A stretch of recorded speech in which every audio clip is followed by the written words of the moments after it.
Bismillahirrahmanirrahim. Assalamualaikum warahmatullahi wabarakatuh.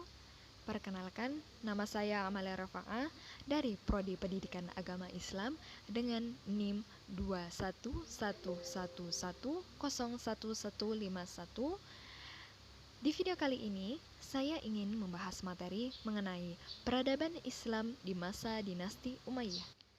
Bani Umayyah adalah kekhalifahan kedua yang didirikan setelah wafatnya Nabi Muhammad. Kekhalifahan ini resmi berdiri setelah wafatnya Ali bin Abi Thalib, khalifah terakhir dari Khulafaur Rasyidin.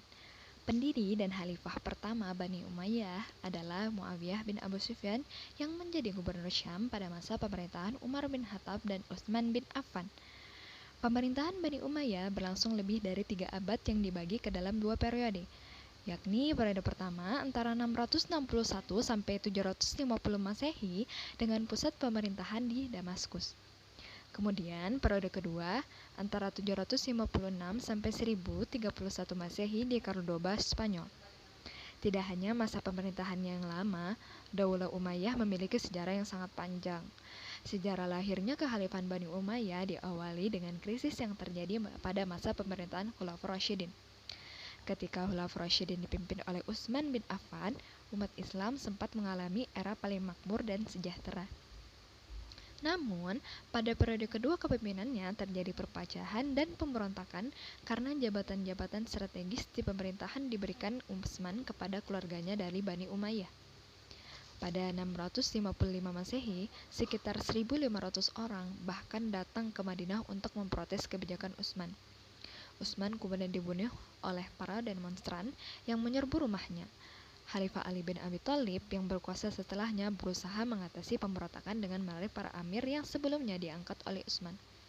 Di saat yang sama, tuntutan untuk membalas dendam atas pembunuhan Utsman pun meningkat hingga meletuslah Perang Jamal atau Perang Unta pada 656 Masehi. Perang ini merupakan pertempuran pertama antara umat Islam. Setelah itu, muncul susunan lain untuk membalas dendam atas kematian Utsman, yaitu dari Muawiyah I. Ali memerangi pasukan Muawiyah dalam Perang Siffin. Perang Siffin ini diakhiri dengan tahkim atau penyelesaian perkara, yang ternyata tidak menyelesaikan masalah bahkan menimbulkan perpecahan menjadi 3 golongan politik, yaitu Muawiyah, Syiah, dan Khawarij. Setelah Ali terbunuh oleh salah satu golongan, Khulafaur Rasyidin resmi berakhir. Berdirinya dinasti Bani Umayyah dilatar belakangi oleh sebuah peristiwa penting dalam sejarah umat, yaitu Amul Jama'ah. Setelah Ali wafat, kepemimpinan sebenarnya sempat dilanjutkan oleh putranya Hasan. Namun, setelah beberapa bulan, Hasan mundur dari posisinya demi mendamaikan kaum muslimin yang kala itu sedang dilanda beragam fitnah. Dimulai sejak terbunuhnya Utsman bin Affan, Perang Jamal, pertempuran Siffin, terbunuhnya Ali bin Abi Thalib, dan pengkhianatan dari orang-orang Khawarij dan Syiah. Hasan memilih berdamai dengan menyerahkan kepemimpinan pada Muawiyah I. Perdamaian antara keduanya inilah yang disebut dengan Amul Jama'ah atau Tahun Persatuan. Peristiwa ini ditandai dengan prosesi penyerahan kekuasaan dari Hasan kepada Muawiyah I di Kufah. Dengan demikian, dimulailah kekuasaan Bani Umayyah. Bani Umayyah kemudian mengubah pemerintahannya yang awalnya demokratis menjadi monarki. Setelah resmi menjadi khalifah Bani Umayyah, Muawiyah memindahkan ibu kota pemerintahan dari Madinah ke Damaskus.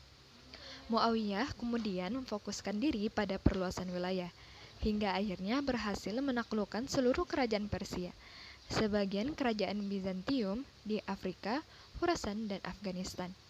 Bani Umayyah mencapai masa keemasan pada masa pemerintahan Khalifah Al-Walid I atau Al-Walid bin Abdul Malik yang memimpin pada tahun 705 sampai 715 Masehi.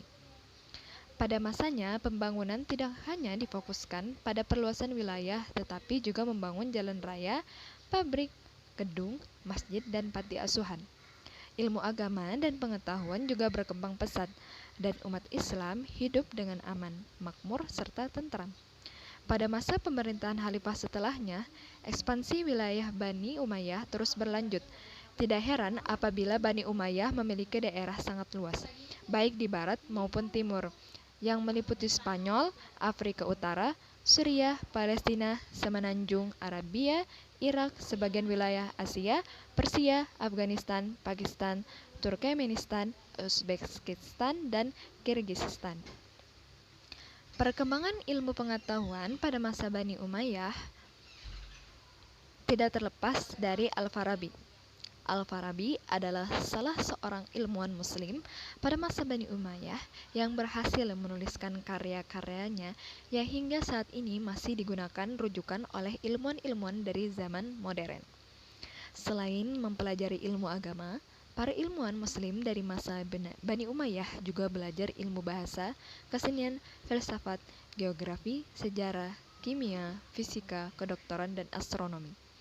Ilmu agama Salah satu ilmu yang berkembang adalah ilmu hadis, yang ditandai dengan kodifikasi dan pembukuan hadis. Ilmu bahasa, pemerintah Bani Umayyah menjadikan bahasa Arab sebagai bahasa resmi dalam administrasi pemerintahan di berbagai wilayah. Hal ini kemudian mendorong lahirnya ahli bahasa, yaitu Sibawayh, yang menghasilkan karya berjudul Alkitab yang menjadi pedoman ilmu tata bahasa Arab hingga saat ini. Filsafat Islam pertama kali muncul pada masa Daulah Umayyah, dimulai dengan penerjemahan filsafat Yunani ke dalam bahasa Arab. Salah satu ilmuwan muslim dalam bidang filsafat yang sangat terkenal adalah Al-Farabi, yang menyetujui dan mengembangkan logika Aristoteles. Ilmu kedokteran adalah ilmuwan dalam bidang kedokteran yang terkenal adalah Abu Al-Qasim Az-Zahrawi. Az-Zahrawi adalah dokter bedah yang terkemuka yang memberikan kontribusi besar bagi perkembangan ilmu kedokteran, khususnya ilmu bedah. Ia dikenal sebagai peletak dasar-dasar teknik ilmu bedah modern. Ilmu fisika. Salah satu ahli fisika dari Bani Umayyah adalah Ibnu Bajjah, yang mengatakan bahwa selalu ada reaksi pada setiap aksi. Teori ini sangat berpengaruh pada fisikawan setelahnya, termasuk Newton dan Galileo. Saat kekuasaan Bani Umayyah berada di tangan Yazid II atau 720-724 Masehi, masyarakat menyatakan konfrontasi karena merasa kehidupannya kurang diperhatikan. Kerusuhan pun terus berlanjut hingga masa pemerintahan Hisham.